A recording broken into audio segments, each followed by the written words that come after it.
International Procurement Indaba, which will be taking place from the 16th to the 18th of October, with Alliance Procurement and Capacity Building Limited being the host. And right about now, they join me in studio. I'm being joined by the Alliance Director, Corporate Affairs, Southern Africa Region, Dr. Joseph Selisho, who is with Mr. Nyamuganza Jean, who is the Chairperson Organizing Committee for the International Indaba. Gentlemen, good morning and thank you so much for joining us. Good morning. Good morning, viewers.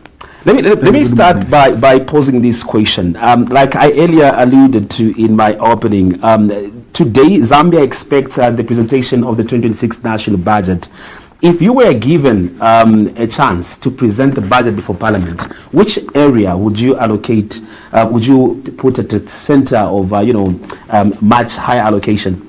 Thank you so much. I think we should not forget the roots of the national budget. Mm-hmm. The national budget's aim basically is to achieve the attainment of Vision 2030, mm-hmm. Which has the main objectives of economic transformation.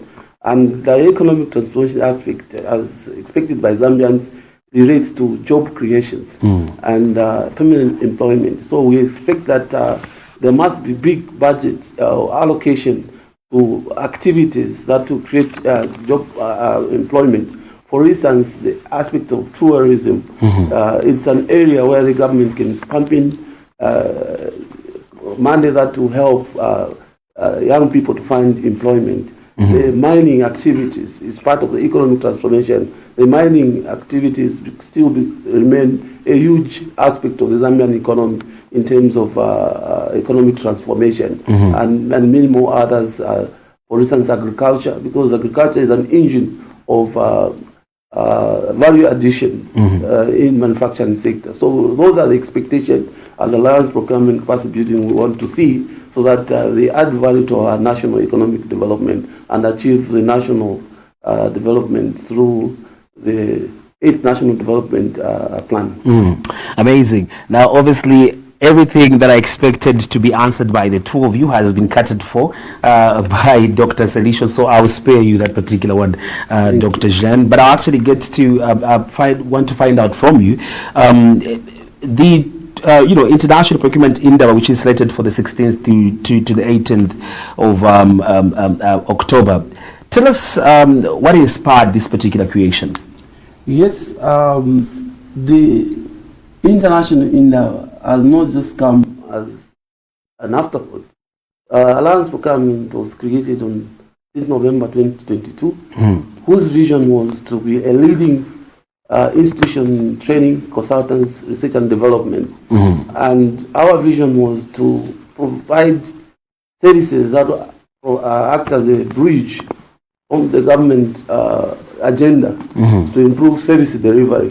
And after that, we thought that we cannot just remain at national level. Our vision was to penetrate the Southern Africa region. And indeed, we thought, since this is our third year of operations, we needed to have a big meeting, which is an international Indaba, that will bring regions together, that are building blocks of African Continental Free Trade Area and the African Union, so that the Agenda 2063 can be made. And indeed, so far we have indications of all the regions that are coming. COMESA, we have people that have already confirmed. We have West African Economic Community, which is the West African region. We have East African Community, we have SADC. Indications are there, and all these are coming, meaning Alliance is trying to fulfill this vision that we set for ourselves. And when we restructure our institution, that's how this position of Corporate Affairs Director was created, to take charge of Southern African region and ensure that this vision is achieved. And indeed, this international Indaba for us, it's an opportunity that has transformed our structuring of our institution.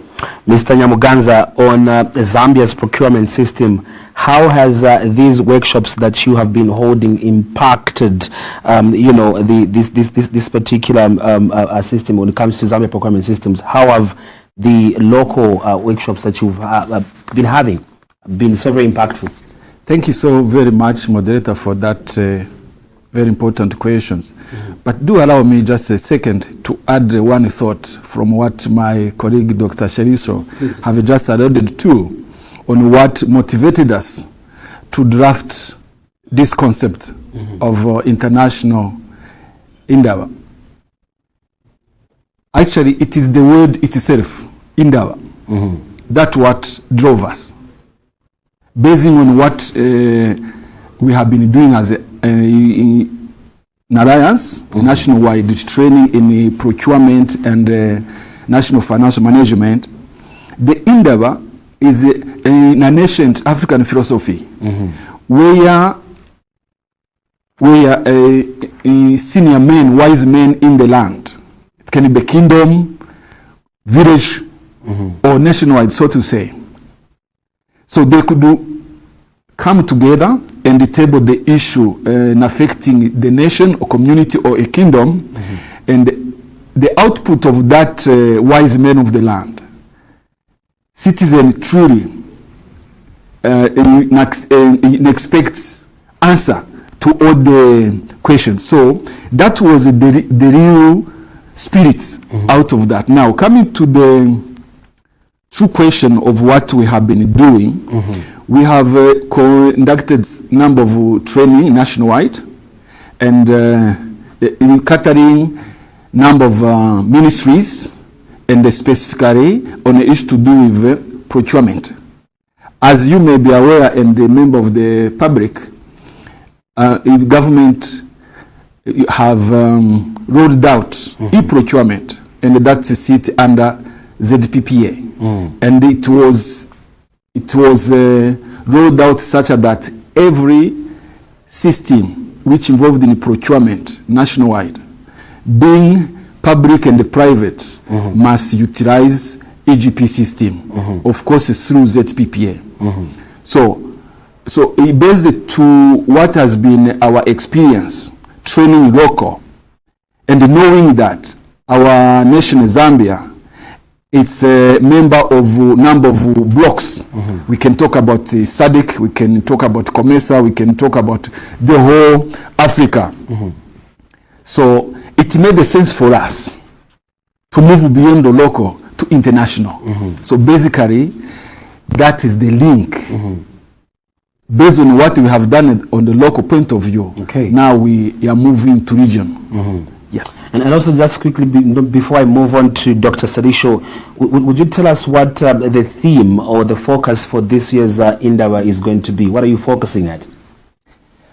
That's a very good question once again. Our focus, the main theme is upholding procurement practices aiming to strengthen procurement in the supply chain operation and the resource utilization in Zambia region, bringing development to citizenry. Now that is a main theme, but under this main theme, we design 6 sub-theme to complement, in other ways, to answer the main theme. So one thing being, of course, to strengthen a procurement through e-system. In other ways, computerizing procurement system. Exactly. And you know the benefit when you computerize any system, you overcome a number of challenges which hinder national development, such as corruption. So you don't see who is processing what. So that's, we found it as a very important topic under this main theme.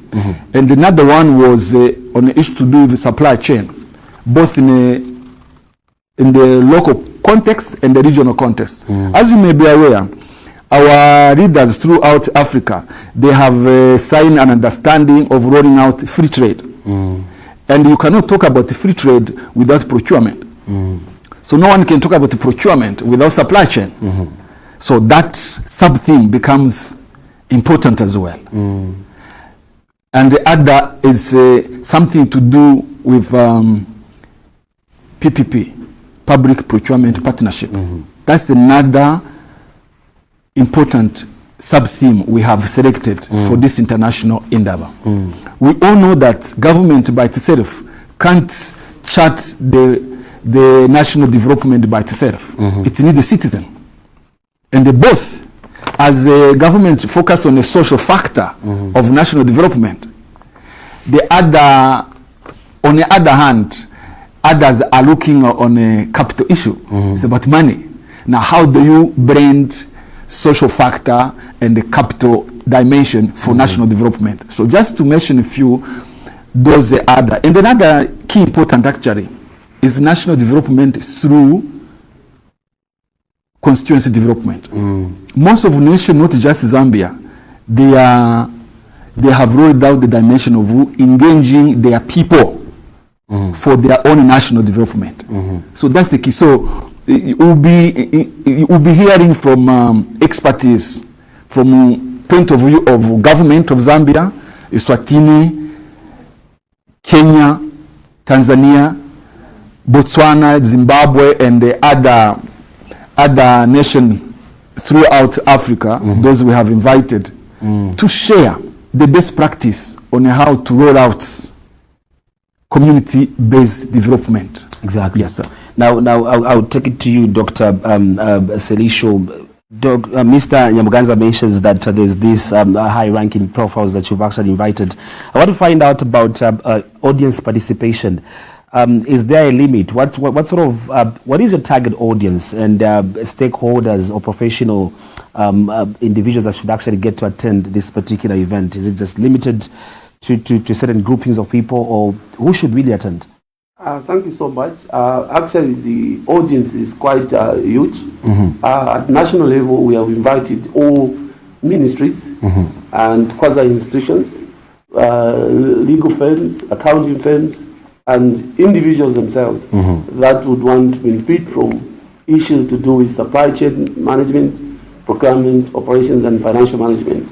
And this, we extended it into other countries so that the similar pattern would occur. We are working with various strategic partners. One of them is Ministry of Foreign Affairs and International Corporations that are coordinating the international efforts to ensure that the same message is coordinated to other countries as part of protocol. And of course, we have also made efforts where our chairperson has gone to other countries to ensure that this vision is achieved, to ensure that the same messages are communicated. So it is open even to international community, just to ensure that our vision is achieved of global supply chain as an institution. We have also extended invitation to embassies like the French, the Americans, the Chinese, Turkey, the Indians, so that it really becomes a global meeting where we can share experiences and ideas, so that the best procurement practices are linked, which will also prevent corruption. The issue of corruption has been sung here and there, but we have systems that will ensure that we do not have such. So at regional level, we want to share these experiences and help ourselves to have cutting solutions that will be used to come up with solutions for Zambia. Mr. Nyamuganza, today's business procurement as well as development status, why is this event so important? That's a very good question. And it is really amazing how you just crafted such a question. And to answer that, you know, time has come where globalization, it can never be an oversized. Exactly. Therefore, we must continue to think global, yet act local. You are doing the work, but you are conscious on what is happening around you. Remember, one of our theme, we spoke of supply chain. You can't have a supply chain in your own confinement as just one country. Exactly. And mind you, as I alluded it earlier, on the issue to do with free trade, the fact that our leaders have endorsed Africa development driven by free trade of its citizens. That justify the importance of effective and efficiency of supply chain system, not just based on the local, from province to province, but from country to country. You may be aware that we have borders which links our nations. And those borders are not just a monument. They are there to facilitate transaction in and out. And many times the major industry that really use the border system are commerce, trading. Therefore, from a global or regional point of view, how can nations, through a free trade policy they have signed, will be able to build robust, on time, transitioning from one country to another, where if goods are cleared from country A, they must not take century in country B. Then that will jeopardize the principle of free trade and supply chain system.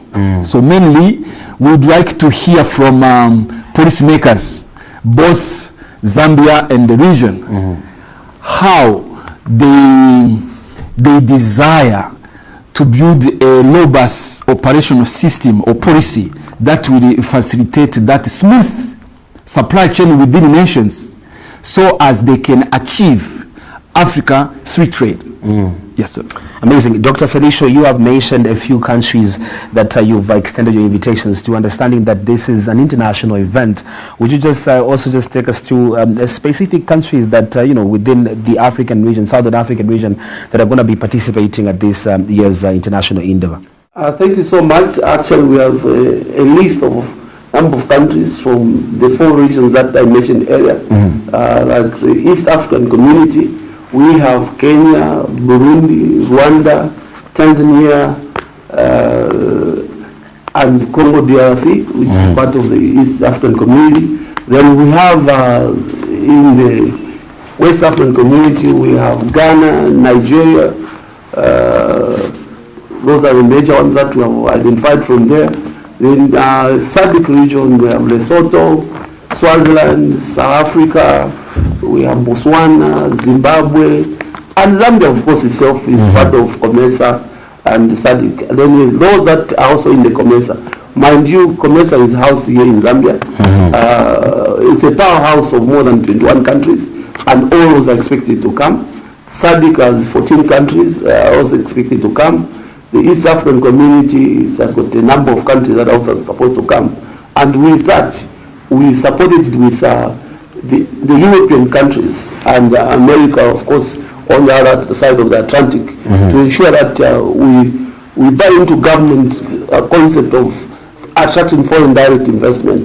Our Republican President, Mr. Haile Hichilema, has always said these events must lead to bring investors in our country. And that's why embassies like French, the British Embassy, the Chinese Embassy, Czech Embassy, the Indian Embassy, the American Embassy, we have been talking to them frequently to ensure that we give them the same message. How can they bring their investors? And mind you, there will be exhibitors, different categories. They can showcase what they've been doing and what they can do. And Zambia also learn from that. And to that effect, to ensure that it indeed is an international conference, we have invited speakers like from Tanzania. Tanzanian economy basically is also doing fine. The East African Community, somebody will be speaking from there. We have also extended it to Kenya, where to speak on constituency development funds. In fact, there was a question that you said, what has been the impact of workshops Alliance has been doing? One of the key workshops that we conducted from inception was training local government and rural development, the councils, on how constituency development funds should be utilized, what are the loopholes, and how can it be extended to the communities where they are identifying their own projects and monitoring. Mind you, from the Auditor's General report, there are these issues of underutilization of public funds through constituency development fund. So we've been also inviting the Public Accounts Committee, the Zambian parliamentarians that speak at our conferences to ensure that these messages are extended to all constituencies and there's a buy-in from this so that the funds are used. Some of the reports were that some constituencies did not even use half of the funds. What has been the problem? But because of the intervention of alliance procurement capacity building, we have seen an improvement in the utilization of constituency development fund. Amazing. And that's what we want to see when Kenya speaks on constituency development fund. They are one of the first countries in Africa to have that fund. We want to learn from them. And how can we blend this and have a national focus to bring development to the citizen as the theme states. Amazing. I love that you've also mentioned, because I was actually curious to ask you if there are going to be keynote speakers that will be present, but you've mentioned that Kenya will be speaking and other countries as well. But will there be exhibitions that or showcase for organizations to represent to present their work or services, these that will be coming to be attendees at this particular event? Yes, that has been actually one of the most critical aspects. We are going to have local exhibitions, either in services where they showcase what they are doing. As you alluded to, the national organizing chairperson, we are doing this commerce here across borders. So we want those that are in service industry to showcase what they are able to offer. There will be issues of tourism, as I mentioned, as one of the aspects of national budget expectation. What sort of services Zambia has, the standard that we have in the tourism industry. And Livingston was chosen specifically to showcase that. Because there will be those people. Then, of course, where there is a trade, there are issues to do with legal services. We are giving opportunity to lawyers to come and showcase what they offer. I was glad when Zambia hosted the Invest Zambia International Conference, the initial comments. They were a legal institution that I found when I went to their stand, showcasing what services they can offer that relate to trade. And trade is critical. It deals with issues to do with laws and regulations. And the African Continental Free Trade Area has that aspect of legal services and procurement services. That's why we're inviting everybody, even from these countries that were invited, to come and showcase, apart from the actual goods. Those that are in agriculture, also inviting them. Come and showcase what they're doing. Then my friend can add on in that to ensure that the message on the exhibition is adopted in terms of funds, how they're going to... Exactly. But also I do feel that I have gotten it, and so are the viewers. But I just, as we are getting to the close of this, I want to find out how somebody who is watching can be a part of these individuals. How can they get to register? What is the deadline? Where do they come to register their interest of participating at this particular Indaba? Thank you so much, moderator, for that important question. Of course, everyone is looking forward. I want to attend. Exactly. Yes. Considering that Zambia as our nation is hosting such a magnificent international Indaba, and everyone is itching from a private sector point of view and a public sector point of view. So how can one join us in these few weeks remaining ahead from today? They can join us by visiting our website. What they need to do is simply to go to Google engine search. They will write Alliance Procurement Capacity Building.org.zm, and simple as that, the page will open. The first thing they will do is to subscribe. After, and which is really about 2 to 4 steps. Just a name, email address, phone number. That is it. Then after that, when they click on the submission, the page which will come out is the event itself. Would you like to attend the Indaba? Of course, everyone, yes. We're expecting that kind of inner feeling. Exactly. So from that point of view, they'll be able again to fill their name and the details. So they can register as individual or as a group. For example, if company A or Ministry of Local Government want to sponsor 10 people. So there is a room for registering as a group. Then apart from that, their fees, so they will be able to choose a fees, and which is for to any category. So there are different fees. The one which is relevant for the private sector and another one for public sector. And the other service which we have embedded in the system is Garadina, but Garadina is an option. So you click on Garadina if you desire. But the importance of Garadina is that it's really the cream of the event. Amazing. Where you have to have a chat with the guest of honor, the policymakers face to face as you are enjoying evening meal. Exactly. Sure. Well, thank you so much, Mr. Nyamuganza Jean, who is the chairperson organizing committee of the International Indaba, as well as Dr. Joseph Serisho, who is the Alliance Director Corporate Affairs Southern African Region, whom I've been talking to with regards to the International Procurement Indaba, which will be taking place from the 16th to the 18th of October this year, right here in Zambia. I'm tempted to say that it's going to be a big event because Kenya will be there, Nigeria, Ghana, even different ministry representatives from within Zambia. You do really want to be a part of this. We're going to be going on a very short break. When we come back, we continue with the Raw Breakfast Show.